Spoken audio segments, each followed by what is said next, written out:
Ito ang weather namin ngayon dito sa Edmonton. Zero visibility. Napakahirap mag-drive kasi hindi mo makikita ang sa harapan.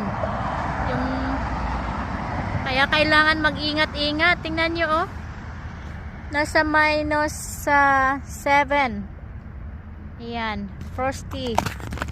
Frosty ang grass. Tingnan nyo yan. So, I don't know kung ilang oras pa bago mag-clear ang aming weather. So, tingnan nyo yan. Sobrang dilim. Walang araw. Nung nakaraan, kahapon, ang ganda-ganda ng araw. Ito na naman. Ganito kasi pag may mag-warm, tapos kinabukasan maglamig.